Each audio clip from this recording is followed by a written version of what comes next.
महाराष्ट्र के कोंकण तट से सटा हुआ एक गांव कोकरावाड़ी, जहां भारत का हर कोना सूर्य के उत्तरायण होने पर मकर संक्रांति के उल्लास में डूबता है। लेकिन कोकरावाड़ी में मकर संक्रांति का नाम लेना भी पाप माना जाता है। दशकों बीत गए, पर इस गांव की गलियों में आज भी उत्सव की जगह मातम का पहरा रहता है। कोकरावाड़ी के सीने पर किसी जख्म की तरह खड़ा है देशमुखवाड़ा। ये वो मनहूस हवेली है जिसकी परछाई लांघने की हिमाकत कोई दिन के उजाले में भी नहीं करता। लोग कहते हैं कि यहां चिटकिन का वास है, जिसे सब आज ही पुकारते हैं। शांता और तुकाराम पवार सन्नाटे में डूबे अपने घर के भीतर महज एक दिया जलाए किसी अनहोनी के डर में दुबके बैठे थे। तभी अचानक उस खौफनाक सन्नाटे को चीरते हुए उनके जर्जर दरवाजे पर एक जोरदार और रूह कपा देने वाली दस्तक हुई। वे अभी इस अचानक हुई हलचल को समझ भी ना पाए थे कि तभी एक अत्यंत कर्कश और कानों के पर्दों को चीर देने वाली भयावह आवाज गूंजी। सन्नाटे के बीच दरवाजे पर नाखून रगड़ने की वो रूह कपा देने वाली आवाज आने लगी, जैसे बाहर खड़ा कोई उस पुरानी लकड़ी को बुरी तरह खुरच रहा हो।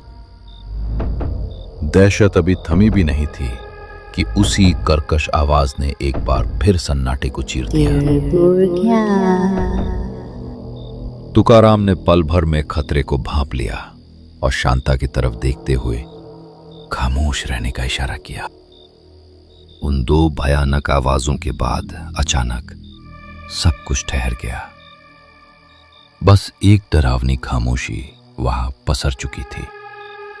शांता, ती आजीच होती। तुकाराम ने शांता को आगाह किया, याद रख, आजी की दो आवाजों पर जो भी बोला वो उसे हमेशा के लिए अपने साथ उस अंधेरी दुनिया में ले जाएगी। कोकरावाड़ी आने वाली वो एकमात्र बस जो शहर और उस श्रापित गांव के बीच का इकलौता सहारा थी। उस आखिरी बस में सवार थे दो दोस्त, विट्ठल जाधव और मारुति शिंदे।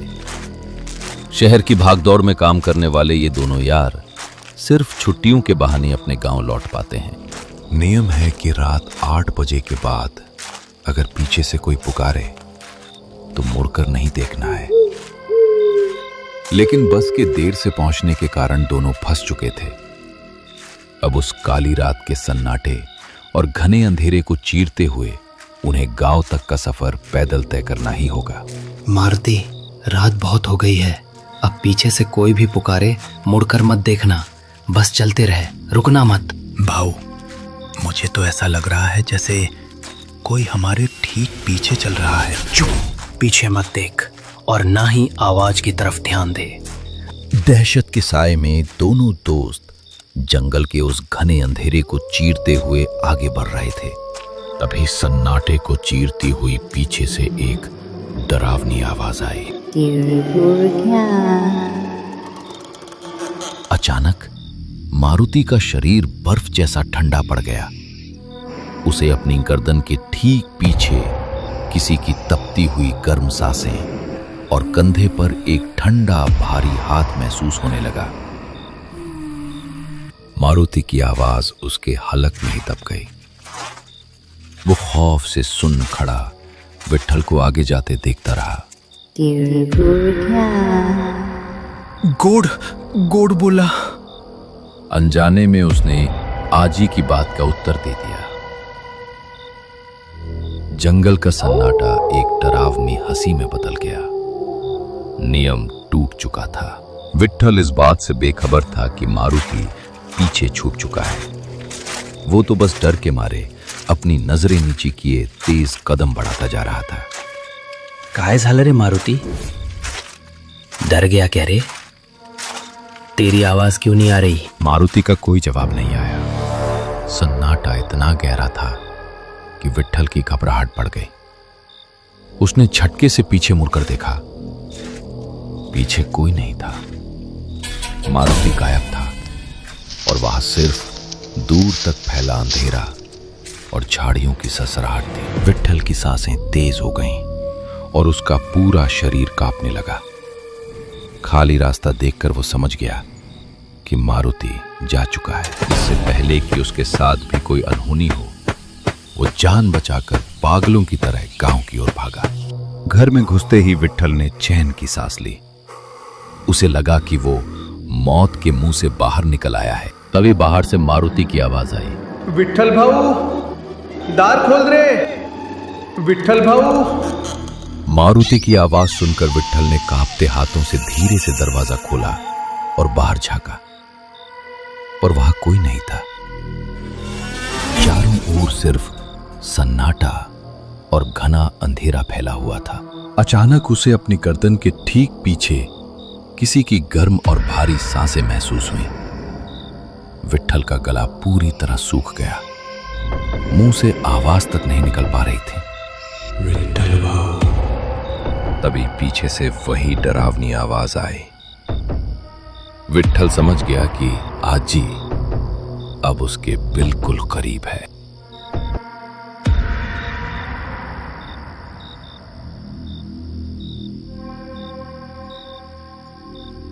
सालों बाद शिवाजी भोसले शहर की भीड़भाड़ छोड़कर अपने गांव कोकरावाड़ी अपने पुश्तैनी घर में रहने के लिए अपनी पत्नी रुक्मिणी और बेटे राहुल के साथ आ गए थे।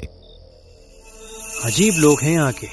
कल संक्रांत जैसा बड़ा त्योहार है और पूरा गांव मातम की तरह सन्नाटे में डूबा है। न कोई सजावट, न कोई हलचल, सब अपने घरों में दुबके बैठे। सदानंद पाटिल काका शिवाजी के रिश्तेदार हैं।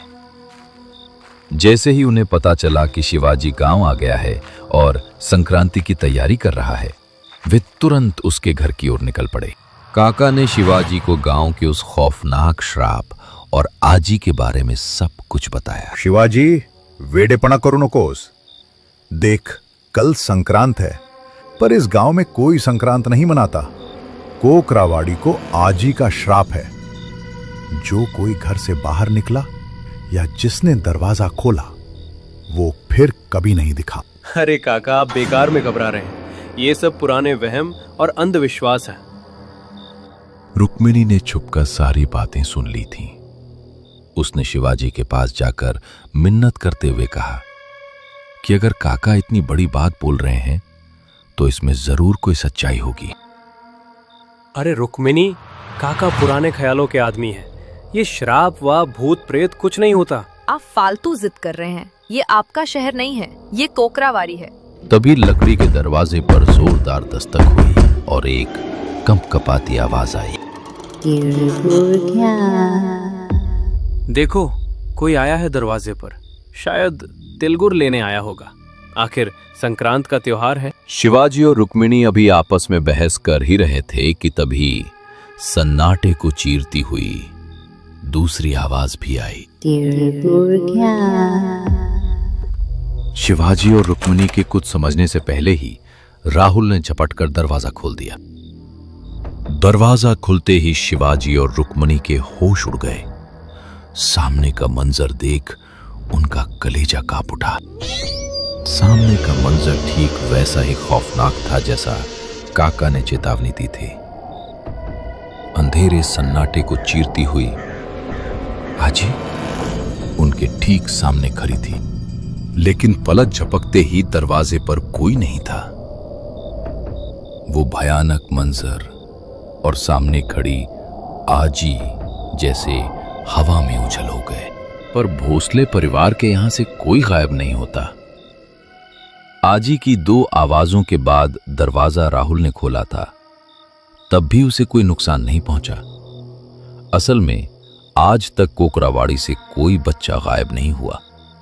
उधर काका अपने घर की ओर तेज गति से भागे जा रहे थे। वो काफी लेट हो गए थे। सूरज ढले वक्त बीत चुका था, मगर जिसका डर था वही हुआ। काका तेजी से भाग रहे थे, तभी रास्ते में उन्हें एक औरत दिखाई दी। वो उनसे थोड़ी ही दूरी पर बहुत तेजी से आगे आगे जा रही थी। काका का दिल डूबने लगा, पर उन्होंने हिम्मत नहीं हारी। अचानक वो औरत रास्ते के किनारे खड़े उस बरगद के पुराने पेड़ के पास जाकर रुक गई। काका को अपनी आंखों पर यकीन नहीं हो रहा था। उन्होंने ठिठक कर अपने कदम रोके और थरथराते हाथों से अपनी आंखों को मला।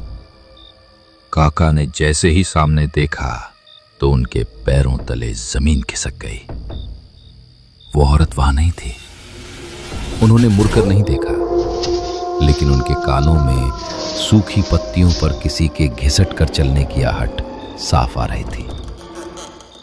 वो समझ गए थे कि ये आजी है। शायद काका ने डर और घबराहट में पलटकर आजी की बात का जवाब दे दिया और वे भी गायब हो गए।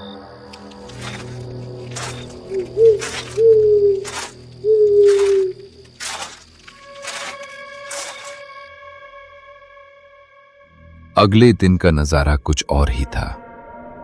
गांव में एक के बाद एक लोगों के गायब होने की वजह से पूरे कोकरावाड़ी में दहशत फैल गई। डर के मारे थर थर कांपते हुए सभी गांव वाले इकट्ठा होकर मुखिया बामन राव पाटिल के पास गए। सदानंद काका भी गायब हो गए हैं, हमें कुछ करना चाहिए। शिवाजी और गांव वालों ने मुखिया पर बहुत दबाव डाला, मगर जाने क्यों मुखिया कोई मदद लेने या किसी तांत्रिक या पुलिस बुलाने के पक्ष में नहीं था। बामन राव पाटिल के चेहरे पर एक अजीब सी सख्ती थी, जैसे वो किसी सच को बाहर आने से रोक रहे हों। शिवाजी घर से निकलकर किसी काम से बाहर जा ही रहा था कि रास्ते पर आने वाला शमशान उसे दिखा। शाम का धुंधल का गहराने लगा था और शमशान की खामोशी दिल चीर देने वाली थी। वहीं जलती हुई चिता की राख के पास एक बाबा ध्यान में बैठे हुए थे। वे बाबा भैरवनाथ थे। शिवाजी ने एक एक कर कोकरावाड़ी की उन खौफनाक घटनाओं के बारे में बताया। बाबा भैरवनाथ शिवाजी की बातें सुनने के बाद अपनी आंखें बंद करके कुछ ध्यान करते हैं। शमशान में चारों ओर सन्नाटा छा जाता है। बस चिता की लकड़ियों के चटकने की आवाज आ रही थी। शिवाजी सांस रोककर बाबा के बोलने का इंतजार करने लगा। टी डायन नहीं है, वो बस उस पर हुए अन्याय और अपमान का बदला ले रही है। बाबा की वो रहस्यमयी बातें सुनने के बाद शिवाजी के मन में सवालों का बवंडर उठा हुआ था। वो भारी मन और तेज धड़कनों के साथ गांव की ओर चल देता है। उधर मुखिया बामन राव पाटिल के वाड़े में एक अलग ही माहौल था। मुखिया की बीवी सुनंदा बड़ी ही तन्मयता से हल्दी कुमकुम की तैयारी कर रही थी। तभी अचानक दरवाजे पर जोर की दस्तक हुई। द्वार खोला। तभी दरवाजे के पीछे से कोई दरवाजा खोलने के लिए बोलता है। द्वार खोला। पर मुखिया सुनंदा को चुप रहने का इशारा करता है। बामन राव और सुनंदा दबे पांव दरवाजे की ओर बढ़ते हैं। वे दोनों अपनी सांसें रोककर तीसरी आवाज के आने का इंतजार करते हैं। द्वार खोला। जैसे ही तीसरी आवाज आई, बामन राव और सुनंदा ने तुरंत दरवाजा खोल दिया। दरवाजे पर गांव की औरतें थीं जो हल्दी कुमकुम के लिए आई थीं। सुनंदा ने राहत की सांस ली और एक एक करके सभी औरतों को हल्दी कुमकुम लगाया। आखिरी बची वो एक औरत बड़ी अजीब थी। वो गहरा घूंघट लिए चुपचाप बैठी थी। ओ ताई, ये घूंघट हटाओ, हल्दी कुमकुम लगाना है। सुनंदा ने थाली हाथ में लेकर उस औरत की ओर कदम बढ़ाए। उसके होश उड़ गए और उसके हाथ से थाली फिसलकर जमीन पर गिर गई। घूंघट सरक गया और उसके पीछे छिपा वो भयानक चेहरा सामने आ गया। वो कोई और नहीं बल्कि आजी थी। ये नजारा इतना विभत्स और अकल्पनीय था कि बामन राव अपनी जगह पर ही पत्थर की मूरत बनकर जम गया। नियम टूट चुका था। सुनंदा ने घर में हल्दी कुमकुम का आयोजन करके आजी को खुद चौखट के भीतर बुला लिया था। बाहर से जोरदार शोर सुनाई दिया और बामन राव होश में आ गया। उसी वक्त शिवाजी गांव वालों को लेकर मुखिया बामन राव के घर पहुंचा। बामन राव बदहवास हालत में घर से बाहर आया। उसने अपनी आप बीती गांव वालों को सुनाई। आजी सुनंदा को अपने साथ ले गई थी। शिवाजी और गांव वाले किसी और ही मूड में थे। उनके चेहरों पर सहानुभूति के बजाय एक खौफनाक गुस्सा और नफरत थी। बामन राव, जिसे डाकिन बताकर तुमने पूरे गांव को बरसों से डरा रखा है, वो कोई शैतान नहीं। वो बस अपने सम्मान और उस पर हुए अपमान के लिए लड़ रही है। आज तुम्हें ये बताना ही होगा कि आखिर ये सब क्यों हो रहा है। गांव वालों का रौद्र रूप और शिवाजी की आंखों में दहकती सच्चाई देख मुखिया बामन राव पिघल गया और उसने एक बहुत पुराना किस्सा सुनाया। आज जो ये खौफनाक वाड़ा है, वहां कभी बहुत सुंदर वाड़ा हुआ करता था। वहां पर एक बूढ़ी औरत तुलसाबाई देशमुख अकेली रहती थी। उसका इस दुनिया में अपना कोई नहीं था, इसलिए वो गांव के बच्चों को ही अपना मानती थी और उनसे बहुत प्यार करती थी। हर संक्रांत वो उन्हीं बच्चों के साथ मनाती थी, उन्हें प्यार से तिल गुड़ खिलाती थी और ढेर सारा आशीर्वाद देती थी। भीमराव उस समय कोकरावारी के सबसे रसूखदार जमींदार थे, लेकिन उनकी लालची नजर तुलसाबाई के उस पुश्तैनी वाड़े पर टिकी थी। वो अच्छी तरह जानते थे कि तुलसाबाई के जीते जी उस जमीन का एक टुकड़ा भी उन्हें नहीं मिलेगा। एक बार संक्रांत के मौके पर गांव में एक रहस्यमयी बीमारी ने पैर पसार लिए। देखते ही देखते गांव के मासूम बच्चे बीमार होने लगे, उनके शरीर तपने लगे। पूरा गांव परेशान और बदहवास था। गांव के बेबस लोग मदद की आस में जमींदार के पास पहुंचे थे, लेकिन उन्हें क्या पता था कि वे रक्षक के पास नहीं आए हैं। भीमराव उन्हें ये यकीन दिलाने में कामयाब रहा कि ये सब तुलसाबाई ने ही किया है। उसने कहा, जिसे तुम ममता की मूरत समझते हो, वह कोई आजी नहीं बल्कि एक चेटकीण है, डाकिन है। उसी ने संक्रांत के उन तिल के लड्डुओं में कुछ मिला दिया है ताकि वह तुम्हारी संतानों की बलि ले सके और अपनी उम्र बढ़ा सके। गांव वालों ने बिना सोचे समझे संक्रांत की उसी काली रात को तुलसाबाई देशमुख के सुंदर वाड़े को चारों तरफ से घेर लिया और उसमें आग लगा दी। ठीक उसी रात को जमींदार भीमराव की कटी हुई गर्दन उसके अपने घर में मिली। ये सब आपको इतनी बारीकी से कैसे पता मुखिया जी? क्योंकि भीमराव पाटिल मेरे ही पिता थे। अलख निरंजन।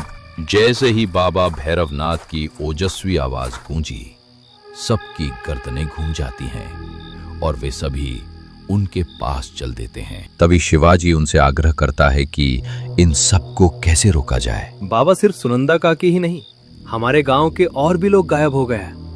बाबा, इन सबको कैसे रोका जाए? कैसे आजी की आत्मा को शांति मिले? तभी बाबा अपनी आंखें बंद करके ध्यान करते हैं और दिव्य दृष्टि से कुछ देखने की कोशिश करते हैं। उन्हें कुछ ऐसा दिखता है जो सामान्य आंखें नहीं देख सकती। जैसे ही बाबा भैरवनाथ उस अलौकिक समाधि से बाहर आते हैं, पूरे माहौल में एक भारी सन्नाटा पसर जाता है। उनके ध्यान से वापस आते ही सब लोग कौतूहल से उन्हें देखते हैं। धैर्य रखो, कोई कहीं गायब नहीं हुआ है, सब यही है, बस तुम देख नहीं पा रहे।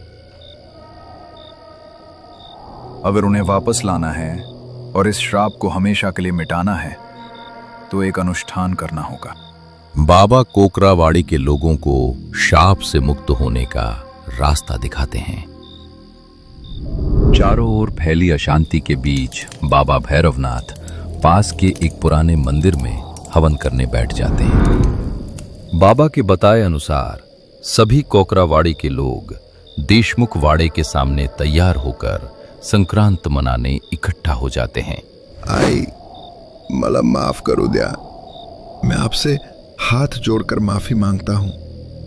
बामन राव के माफी मांगते ही देशमुख वाड़े का दरवाजा एक भारी चरमराहट की आवाज से खुल जाता है और उसमें से तेज रोशनी निकलने लगती है। तभी उस दरवाजे से कोई औरत काले लिबास में बाहर आती है। सभी लोग उसे आश्चर्य से देखने लगते हैं। सबके मुंह खुले के खुले रह जाते हैं। वो कोई और नहीं, सुनंदा काकी थी। उन्हीं के पीछे सदानंद काका और बाकी सभी लोग जो गायब हुए थे वाड़े से बाहर आने लगते हैं। तभी उस वीरान वाड़े के ठीक बीचों बीच से एक अलौकिक रोशनी निकलती है और आसमान में विलीन हो जाती है। तो दोस्तों, आपको हमारी आज ही की ये खौफनाक कहानी कैसी लगी? वीडियो को लाइक करें और कमेंट जरूर करें, और हाँ, सब्सक्राइब करना मत भूलिए, वरना आज ही आ जाएंगी।